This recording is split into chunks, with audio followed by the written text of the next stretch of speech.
घना जंगल था जिसमें हर तरह के छोटे बड़े जानवरों और पक्षियों का बसेरा था।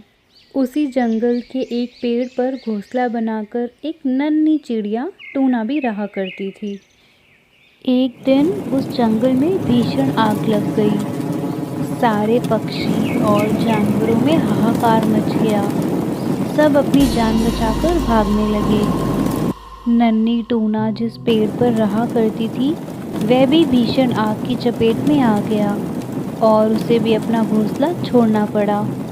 लेकिन वो जंगल की आग देखकर घबराई नहीं। वह तुरंत नदी के पास गई और अपनी चोंच में पानी भरकर जंगल की ओर लौटी। चोंच में भरे पानी को आग में छिड़ककर वह फिर नदी की ओर गई। इस तरह नदी से अपनी चोंच में पानी भरकर बार बार वह जंगल की आग में डालने लगी। जब बाकी जानवरों ने उसे ऐसा करते देखा तो हंसने लगे और एक शेर बोला, अरे चिड़िया रानी, ये क्या कर रही हो? चोंच भर पानी से जंगल की आग बुझा रही हो। मूर्खता छोड़ो और प्राण बचाकर भागो। जंगल की आग ऐसे नहीं बुझेगी।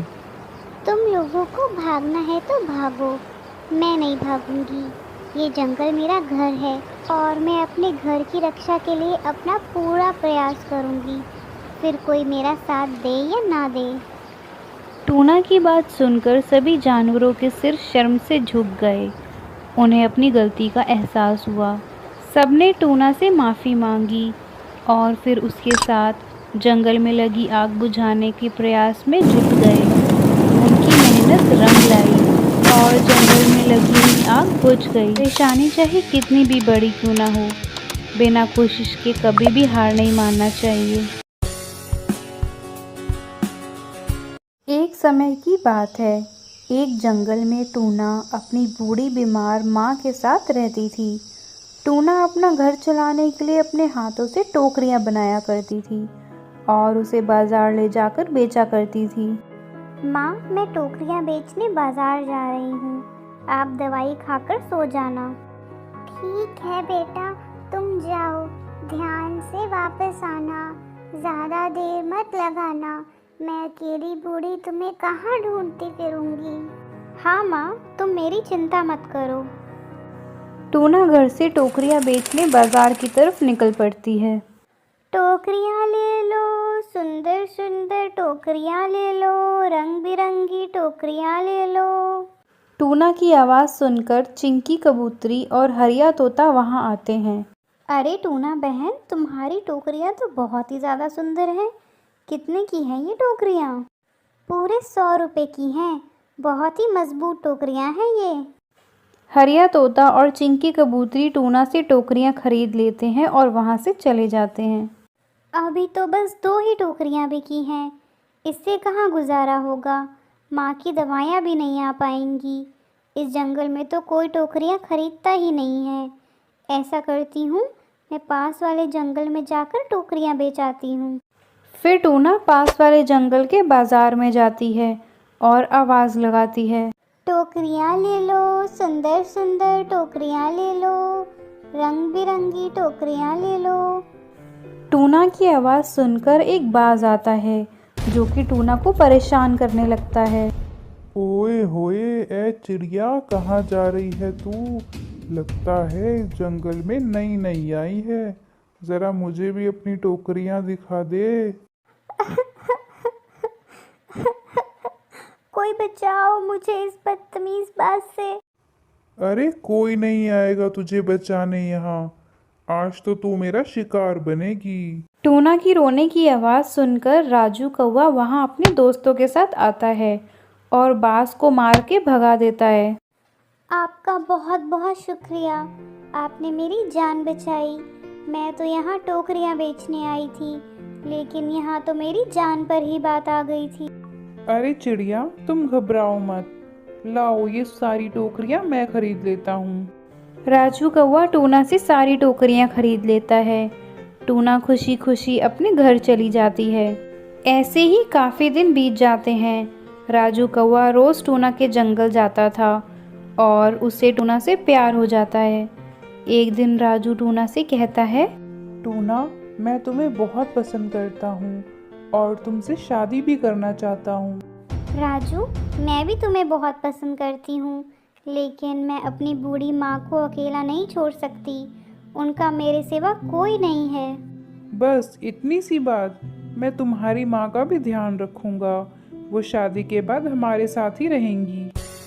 टूना ये सुनकर बहुत खुश हो जाती है और कुछ दिन बाद दोनों शादी कर लेते हैं और खुशी खुशी रहने लगते हैं। एक बार की बात है, एक चिड़िया और एक चींटी में बहुत गहरी दोस्ती थी। चिड़िया बहुत आलसी थी, मगर चींटी अपना सारा काम समय से करती और दिन रात मेहनत करती थी। बरसात का मौसम आने वाला था। चींटी ने दिन रात मेहनत करके ढेर सारा खाना जमा कर लिया। चींटी ने चिड़िया से कहा, बहन, बरसात का मौसम आने वाला है, तुम अपने और अपने बच्चों के लिए खाना जमा कर लो, नहीं तो तुम्हें बहुत परेशानी होगी। चिड़िया ने इस बात पर कोई ध्यान नहीं दिया। बरसात आते ही दिन रात पानी बरसने लगा। चिड़िया अपने घोंसले से बाहर ना निकल सकी।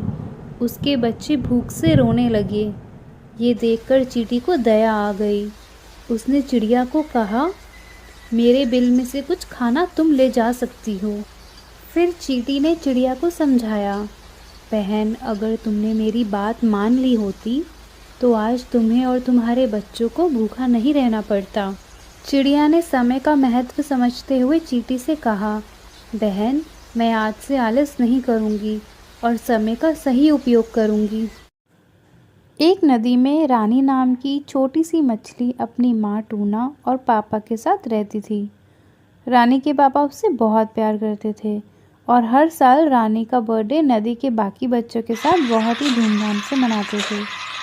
हर बर्थडे पे रानी को एक बड़ा और एक अच्छा गिफ्ट दिया करते थे, मगर इस बार उसके पापा का बर्थडे आने वाला था और रानी भी पापा को गिफ्ट देकर उन्हें सरप्राइज़ देना चाहती थी। ये सोचकर रानी अपने कमरे में गई और अपना पिगी बैंक खोला तो उसमें बहुत ही कम पैसे थे। मैंने तो सारे पैसों से कुछ दिन पहले ही अपने लिए एक टेडी बेयर खरीद लिया था। अब मैं पापा के लिए अच्छा सा गिफ्ट कैसे खरीदूंगी? रानी उदास हो गई और कुछ सोच के वो अपनी माँ टूना के पास गई और बोली, माँ, मुझे कुछ पैसे दे दो प्लीज़। मुझे पापा के लिए एक सुंदर सा बर्थडे गिफ्ट खरीदना है। तो तुम पापा के पैसों से ही उन्हीं के लिए गिफ्ट खरीदना चाहती हो?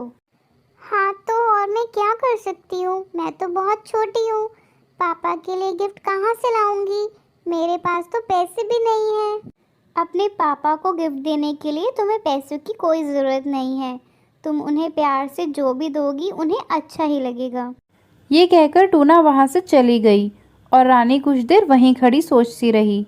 फिर उसे एक आइडिया आया और वो भागती हुई स्टोर रूम में गई। उसने आसपास देखा, उसे बहुत सारे खाली बॉक्सेस मिले। रानी ने उसमें से सबसे बड़ा बॉक्स उठाया और उसे लेकर अपने कमरे में आ गई और उसने उस बॉक्स को अच्छे से गोल्डन रैपर में पैक कर लिया। अगले दिन पापा के बर्थडे पे रानी सुबह सुबह उनके पास गई और उन्हें गिफ्ट देते हुए बोली, हैप्पी बर्थडे पापा।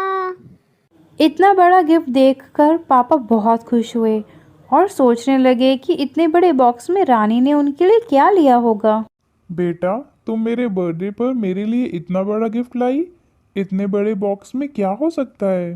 पापा, आप एक बार बॉक्स खोल कर तो देखो। पापा ने गिफ्ट बड़े प्यार से खोला, लेकिन जैसे ही गिफ्ट खोला उन्होंने देखा बॉक्स में कुछ भी नहीं था। बॉक्स पूरी तरह खाली था। ये क्या? बॉक्स तो खाली है। नहीं पापा, आप अच्छे से तो देखो। मैंने इसमें बहुत सारी किसेस ब्लो की हैं। ये सुनकर पापा बहुत खुश हुए और बोले, थैंक यू बेटा, इतना अच्छा गिफ्ट मुझे आज तक किसी ने भी नहीं दिया। ये कहकर पापा ने रानी को गले से लगा लिया और इस तरह रानी ने पापा को एक बर्थडे पे अच्छा गिफ्ट भी दे दिया और वो एक अच्छे गिफ्ट का मतलब भी समझ गई।